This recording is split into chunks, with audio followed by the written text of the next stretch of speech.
अपर्णा मौसम। दूसरे राज्यों में फंसे प्रवासी कामगारों की उत्तर प्रदेश में घर वापसी हो रही है, तो साथ ही यूपी में फंसे लोगों को उनके गृह राज्य भी भेजा जा रहा है, जिसके तहत कल गौतम बुद्ध नगर के दनकौर और दादरी से बिहार के लिए 4 स्पेशल ट्रेन रवाना की जाएंगी, जिसके जरिए करीब 6000 मजदूरों को भेजा जाएगा।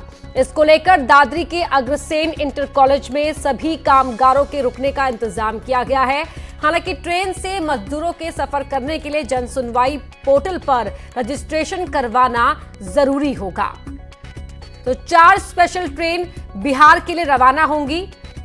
सोशल डिस्टेंसिंग का ख्याल रखा जाएगा इस दौरान। दादरी और दनकौर से ये 4 स्पेशल ट्रेन बिहार के लिए रवाना होंगी, लेकिन इनके लिए जन सुनवाई पोर्टल पर रजिस्ट्रेशन करवाना जरूरी होगा।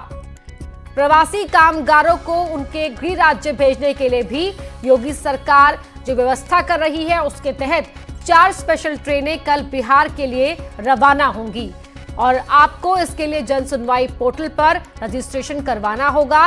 ये श्रमिकों और कामगारों के लिए खास व्यवस्था उत्तर प्रदेश की सरकार की ओर से की गई है उनके गृह राज्य भेजने के लिए, और इसी सिलसिले में कल ये 4 ट्रेनें स्पेशल ट्रेन बिहार के लिए रवाना होंगी। दादरी और दनकौर से रवाना की जाएंगी।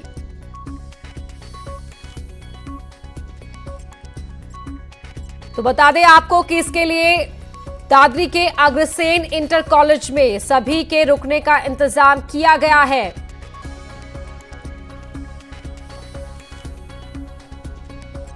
तो प्रीति श्रीवास्तव हमारे सहयोगी जुड़ गई हैं हमारे साथ। प्रीति, जो व्यवस्था की गई है अब इसके तहत जो श्रमिक हैं उनके गृह राज्य भेजने का भी इंतजाम योगी सरकार ने किया है। जो कल 4 स्पेशल ट्रेनें रवाना होने वाली हैं, जरा उनके बारे में बताएं, क्या प्रक्रिया है, किस तरह से व्यवस्था की गई है?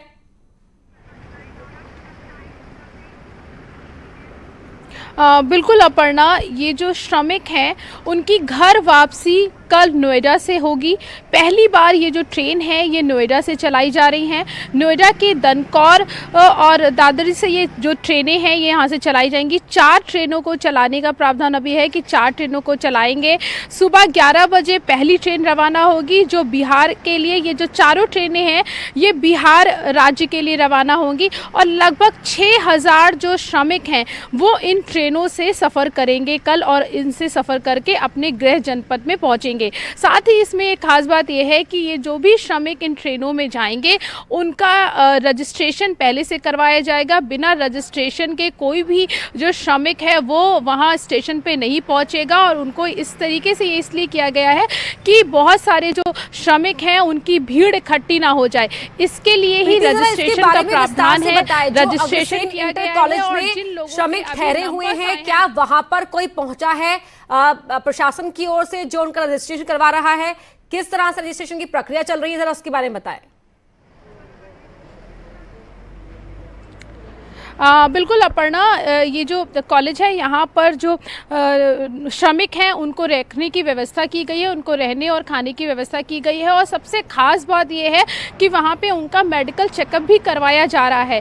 अगर किसी को कोई सिम्टम है तो उसका भी चेकअप वहाँ पे करवाया जा रहा है, जिससे कि कोई भी श्रमिक बिना चेकअप के अगर जिसको सिम्टम हो अगर वो वहाँ पर है और वो कहीं गलती से भी ट्रेन में सवार ना हो जाए, तो इसके लिए मेडिकल चेकअप करवाया जा रहा है। उनके रहने की व्यवस्था की गई है, खाने की व्यवस्था की गई है। और जहां तक प्रशासन की बात करें तो प्रशासन भी वहां पर नोएडा के जो डीएम हैं, पुलिस कमिश्नर हैं, वो समय समय पे वहां पे गश्त लगा रहे हैं। कल भी वो इस दादरी स्टेशन पे यहां पे पहुंचे थे और उन्होंने यहां पे जायजा लिया था कि कल जब पहली ट्रेन चलने वाली है 16 तारीख को 11 बजे, तो उसकी क्या तैयारियां हैं उसकी समीक्षा यहां पर की गई थी। नोएडा के जो कमिश्नर हैं कागज पर उतारी जाए और न सिर्फ कागज पर बल्कि जमीन पर भी उन पर अमली जामा बनाया जाए, इसको लेकर इंस्पेक्शन भी हो रहा है।